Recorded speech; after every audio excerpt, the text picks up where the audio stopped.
programs where we have invested dollars in the community. We call it corporate responsibility. I've been on the side of things where we were planting things like playgrounds in Piedmont Park. I almost disagree with catering your art to the dollar.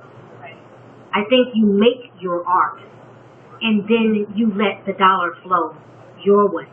I think if we, sometimes the music is dirty.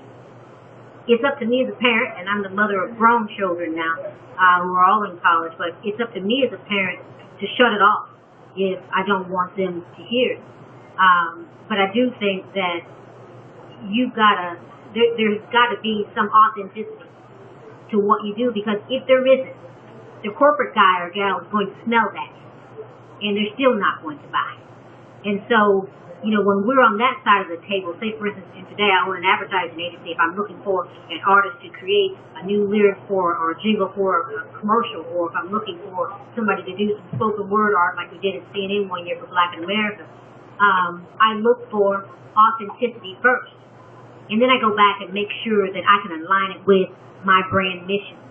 If I can do that, I think that's where some artists kind of fall off the rails, and they don't stay true to themselves. If you make the art for the corporate money, you're going to lose every time. That money dries up and goes away. You got to make it for yourself, and then let us come get it. All right. Oh, I just broke her phone. We have an issue with the screen, but you can still participate in the conversation online with the hashtag A3C and then hashtag Ignite 2012. It's interesting, when I've been to the White House. When I go to the White House, I have a suit on. I definitely have a suit on. How you doing, brother? And but when I go to the street to register voters, I look a different way, And my question for hip hop is, if we don't follow the money in politics, my home city, $1.5 billion annual budget at the city level, at the county level, $1.3 billion. A lot of that stuff is being invested in us, whether it's through incarceration or through fucked up schools and all that. But we don't ever have a conversation on how we can get involved. I showed up to the budget hearing. I was the youngest person there. I was the only black dude there. And I wonder if we have the sophistication to go that deep, because we can follow the record label money. You know what I'm saying? We can follow the radio money, but we can't follow the money that we're putting in the system through our own taxes. That being said, we got Dallas Penn. Dallas Penn, how you doing, brother? Good afternoon. I apologize, young leaders. I apologize. Dallas Penn, I think you're one of the funniest niggas on the internet. Thanks, sir. And I have been following you since before all the famous celebrity that you have right now. Fake famous. Yeah, fake famous. And brother, you put out a video that I think is the most important video for young people to watch, called Checkmate. And it talks about financial literacy in a way that's really funny and really cool. What did you learn in that process? I can tell more people about it, but I'd like to hear that. You got to use the mic. I know you're loud, but you got to use the mic. You can find me online. My name's Dallas, like the city, Penn, like Penn Station. I founded a filmmaking group called the Internet Celebrities. And we love to talk shit, but we also love social justice.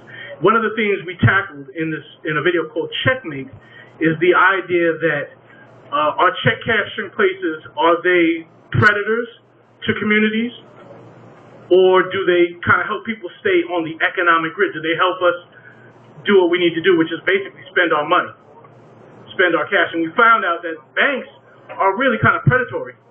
There's a big rub now about checking fees. And I just the other day I took money out of the bank, and the bank that I took the money from charged me $3, but the bank where my money is kept charged me $5. Thank goodness I had that extra $8 in that account, because I was taking out $20, y'all. It was, the day before payday. But what Checkmate is talking about is the fact that check cashing communities, while they get a bad rap from us, we think that they're predators to our communities. They're really not. They're just empowering us to get our cash and put our money in play. It's funny though. It's funny. folks watch it. And again, I apologize for my lateness. I wanted to just sit here and catch up to y'all.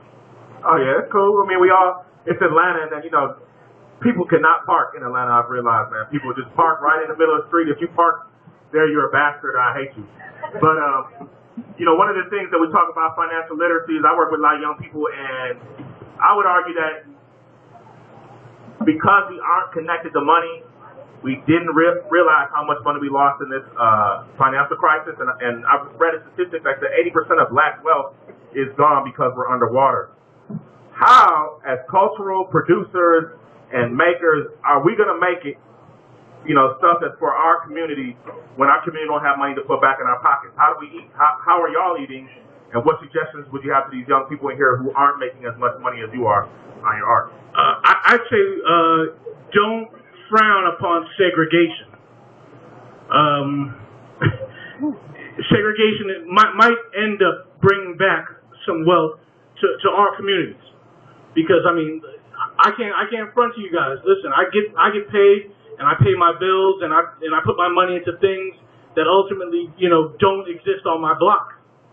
Part of that is the aspiration that I have, because I imagine myself skiing in Aspen, so I buy some Polo Ralph Lauren shit. I don't know how to ski, y'all. Okay, but I imagine myself doing that.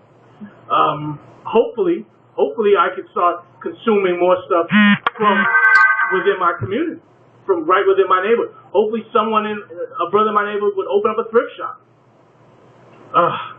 But to reel that back, to where do we go from here? I think every 4 years we come together and we say, oh crap, this presidential election is the most important one ever.